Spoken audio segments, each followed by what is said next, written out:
आज की हमारी हिंदी कहानी का नाम है साधु की सीख। किसी गांव में एक साधु रहा करता था। जब भी वह नाचता था तभी बारिश होती थी।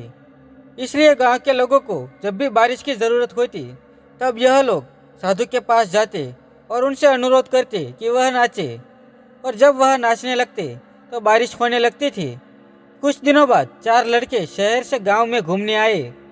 जब उन्हें यह बात पता चली कि किसी साधु के नाचने से बारिश होती है तो उन्हें यकीन नहीं हुआ।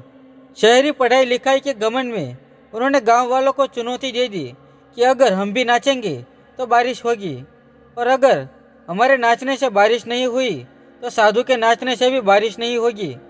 अगले दिन सुबह सुबह गांव वालों उन चारों लड़कों को लेकर साधु के कुटिया के पास पहुंचे। गांव वालों ने साधु को सारी बात बताई। फिर उन लड़कों ने नाचना शुरू किया। पहले लड़के ने नाचना शुरू किया। आधा घंटा बीत गया। फिर पहला लड़का थक कर बैठ गया, पर बादल नहीं दिखे।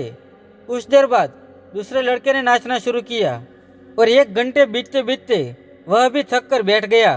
बाकी दोनों लड़कों ने भी ऐसा ही किया, पर बारिश नहीं हुई। अब साधु की बारी थी। उसने नाचना शुरू किया।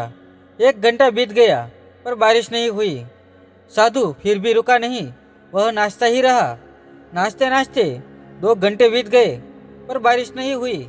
लेकिन साधु तो रुकने का नाम ही नहीं ले रहा था। धीरे धीरे शाम ढलने लगी कि तभी बादलों की गड़गड़ाहट सुनाई दी और जोरों की बारिश होने लगी। यह देखकर चारों लड़के दंग रह गए और तुरंत साधु से क्षमा मांगी।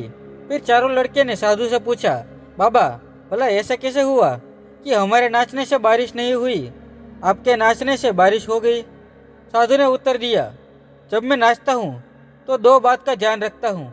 पहली बात, मैं यह सोचता हूँ कि अगर मैं नाचूंगा तो बारिश को होना ही पड़ेगा, और दूसरी यह कि मैं तब तक नाचूंगा जब तक कि बारिश न हो जाए। सफलता पाने वाले में यही गुण विद्यमान होता है। जिस चीज़ को करते हैं उसमें उन्हें सफल होने का पूरा यकीन होता है, और वह तब तक उस चीज़ को करते रहते हैं जब तक कि उसमें सफल न हो जाए। इसलिए हमें सफलता हासिल करनी है तो इस साधु की तरह ही अपने लक्ष्य को प्राप्त करना होगा।